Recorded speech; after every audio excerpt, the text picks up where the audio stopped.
pour l'instant, de toute façon, d'abord, je n'ai pas eu de preuves formelles de cette saisine du Conseil constitutionnel.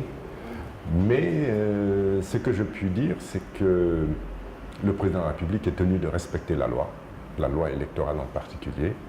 Et cette loi dispose que seule la carte biométrique peut autoriser le vote. Donc pour l'instant, nous en sommes là, en attendant qu'il y ait un autre texte qui permette de faire autre chose. Ce que je retiens par contre, c'est que cette information ou cette fausse information est symptomatique et révélatrice d'une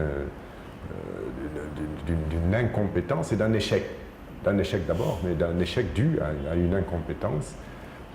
Et il faut d'abord qu'ils reconnaissent leur échec. Ils n'ont pas été capables de mener à terme le projet qui était le leur, à savoir la distribution de cartes biométriques à tous les Sénégalais qui étaient en droit d'en obtenir, qui en avaient formulé le souhait, qui avaient engagé une procédure pour obtenir cette carte. Ils n'ont pas été capables de remettre les cartes à temps aux citoyens sénégalais. Ça, c'est de l'échec. Et lorsqu'on va à la recherche de la cause de cet échec, personnellement, je mets devant l'incompétence, parce que manifestement, quand on n'est pas capable de remettre une carte à une personne, à un citoyen qui s'est présenté à un guichet, utilisons ce terme, pour en formuler la demande, il y a manifestement un problème de procédure qui aurait pu trouver des solutions faciles. Mais ici ajoute ce fait grave que vous avez constaté sans doute en même temps que moi, ces jeunes qui ont été pris en flagrant délit de transport de centaines et de centaines de cartes biométriques, qui pour l'instant ont reconnu avoir reçu ces cartes d'un sous-préfet. Et cela, évidemment, ouvre la porte à des jugements d'extrême gravité, puisque, apparemment, les cartes sont également un moyen d'organiser une fraude à grande échelle.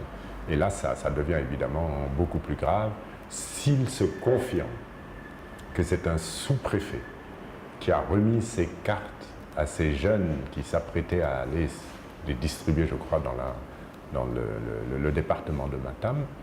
Cela serait d'une extrême gravité. Et il est important, parce que je n'en ai pas encore eu vent, il est important qu'une enquête soit diligentée le plus rapidement possible et que, comme on a l'habitude de le dire, comme ils ont l'habitude de le dire à chaque fois qu'il y a drame dans ce pays, il faut situer les responsabilités, il faut également prendre des sanctions exemplaires, mais se taire reviendrait à cautionner les faits et à impliquer la responsabilité de toute la chaîne de commandement, si vous me passez l'expression, à savoir celle qui s'étend du sous-préfet au président de la République.